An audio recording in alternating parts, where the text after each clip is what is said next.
தாவேக ஆட்சியில 24 மணி நேரமும் காவல் நிலையத்துல சிசிடி கேமரா இயங்கணும்னு சொல்லியிருக்காங்க.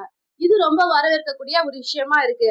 அது மட்டும் இல்லாம இனிமே போலீஸ்ல புகார் கொடுத்தா வீடியோ ரெக்கார்ட் எடுக்கணும் அப்படின்னு சொல்லியிருக்காங்க. இது ரொம்ப ரொம்ப வரவேற்கக்கூடிய ஒரு விஷயமா இருக்கு. ஏன்னா அவங்க எல்லாத்துலயுமே வெளிப்படைத்தன்மையா இருக்கணும்னு எதிர்பார்த்து இந்த ஒரு விஷயம் பண்ணிருக்காங்க. தாவேகா தலைவர் விஜய் சிஎம் அவர்கள் நேர்மையா இருப்பாரு. ஆனா அவர் மக்கள் பணத்துல ஒரு ரூபாய் கூட நான் கைய வைக்க மாட்டேன் அப்படின்னு சொல்லிட்டு முதலமைச்சரா பதவியேற்கும் பொழுதே அவர் உறுதிமொழி கொடுத்தாரு. ஆனா இப்போ அதிமுக ஆட்சியில இருந்து ஆதரவு கொடுக்க வரவங்களுக்கு அமைச்சர் பதவி கொடுத்தாக்கா நேர்மையா இருப்பாங்களா அப்படின்றது ஒரு கேள்விக்குறியா இருக்கு. ஆனா இப்போ நீ கேக்குறது சரிதான். ஆனா இப்ப எல்லாமே நியூஸ் சேனலை அதிகமா விரும்பி பாக்குறீங்க. நாட்டுடைய அரசியல இன்னைக்கு ஏழை எளிய மக்கள்லாம் இளைஞர்கள்லாம் இன்னைக்கு உற்று நோக்கக்கூடிய சூழல் இருக்கு.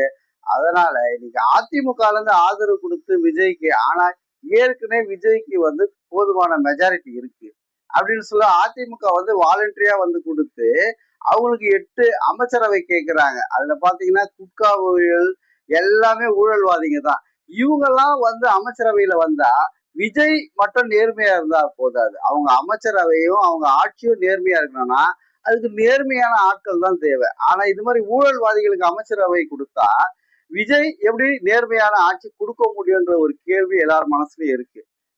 அது ஒரு பக்கம் இருக்கட்டும். இப்ப பாத்தீங்கன்னா உள்ளாட்சி தேர்தல் வரப்போறதுனால எல்லா கட்சிக்காரங்களும் இப்ப விஜய் கட்சியை நோக்கி படம் எடுக்கிறாங்க.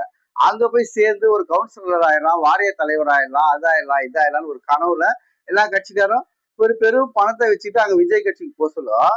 ஏற்கனவே விஜய்க்காக போஸ்ட் ஒட்டின இந்த இளைஞர்கள் அவர் வரணும்னு ரொம்ப நாளா காத்துட்டு இருந்தவங்க எல்லாம் இன்னைக்கு பசங்க எல்லாம் இன்னைக்கு போஸ்ட் அடிச்சு அவங்கவுங்க சொந்த காசை போட்டு விஜய் வந்தா நேர்மையா இருப்பார், நம்மளும் ஏதாவது பண்ணலாம் அப்படின்னு நினைக்கிறவங்கன்னா இன்னைக்கு பின்னுக்கு தள்ளக்கூடிய வேலையில அவங்க பொருளாதாரத்துல பணத்தை வச்சுட்டு அரசியல் நுணுக்கங்களை கண்டுபிடிச்சு முன்னாடி அவங்க விஜய் ரசிகரே இன்னைக்கு பேக் வாங்குற அளவுக்கு இன்னைக்கு அவங்க உள்ள போடுறாங்கன்றதுதான் ஒரு பார்க்க வேண்டியதா விஷயம். அதனால கட்சியில சேர்றவங்க எல்லாம் யாரு அவங்க தனிநபர் என்ன அப்படின்றத உற்று நோக்கி தான் கட்சியில சேர்க்கணும்.